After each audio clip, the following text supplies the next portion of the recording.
लहान मुलांमध्ये लठ्ठपणा वाढतो, त्यांची तब्येत बिघडते, म्हणून शाळेमधनं जंक फूड हद्दपार करण्याचा निर्णय सरकारने घेतलाय। पालकांनी सुद्धा निर्णयाचं स्वागत केलेलं आहे, परंतु पालकांनी सुद्धा आपली मुलं जंक फूड खाऊ नयेत घरी किंवा इतर दुसरीकडे याची काळजी घेणं तितकंच आवश्यक आहे। जंक फूड खाल्ल्याने मुलांमध्ये हेल्थचं प्रमाण जाड होण्याचं प्रमाण वाढलेलं होतं। सरकारने हा घेतलेला निर्णय तसा योग्यच आहे।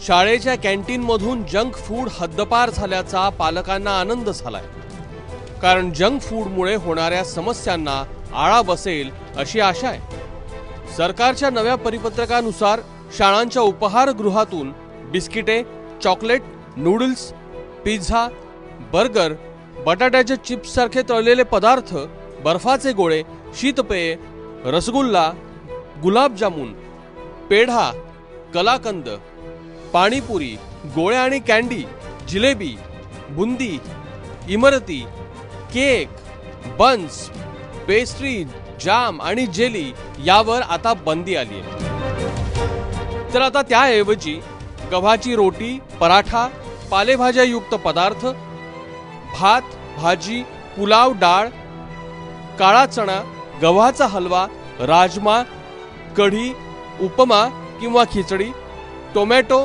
अंडी, इडली वडा सांबार, खीर, फिरनी, दूध, ताक आणि दुग्धजन्य पदार्थ, लस्सी, भाज्यांचा उपमा, भाज्यांचे सँडविच, भाज्यांची खिचडी, नारळाचं पाणी, शिकंजी, जलजीरा असे पदार्थ कॅन्टीनमध्ये ठेवता येतील। मुलांना कमीत कमी तिथे त्यांच्या अवेलेबिलिटीच्या बाहेर असल्यामुळे त्यांना ते मिळणार नाही, पण आपल्याला इथेच नुसतं ठेवून चालणार नाहीये, पण याच्याकरता आपल्याला त्यांना एज्युकेशन देणं फार गरजेचं आहे। कारण जंक फूडनी नुसतंच त्यांच्या शरीरावरती विपरीत परिणाम होत आहे हे आपण कसं त्यांना समजावून देण्यासाठी आपल्याला भरपूर त्यांचे एज्युकेशन स्लॉट्स घेतले गेले पाहिजे। आजकालच्या युगात मुलांना जे फास्ट फूडचं ॲडिक्शन झालेलं आहे त्याच्यासाठी हा निर्णय अतिशय महत्त्वाचा आहे की मुलांना आता शासनानेच बंदी घातली म्हटल्यावर मुलांना ऑप्शन्स राहत नाही आणि मुलं नॅचरली जे आपलं सात्विक चांगलं फूड आहे त्याच्याकडे वळतील। त्यामुळे या निर्णयाचं पहिल्या प्रथम मी स्वागत करतो।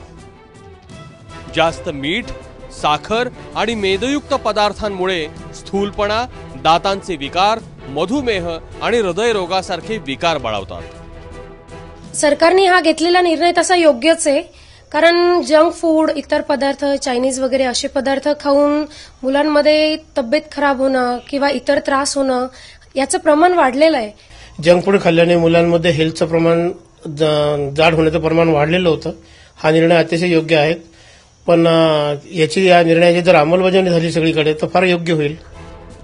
सरकारच्या या आदेशामुळे शाळांच्या उपहारगृहातून जंक फूड हद्दपार होईल, पण मम्मी डॅडींनी लाडानं जर डब्यात बिस्किट, केक आणि नूडल्स दिले तर काय?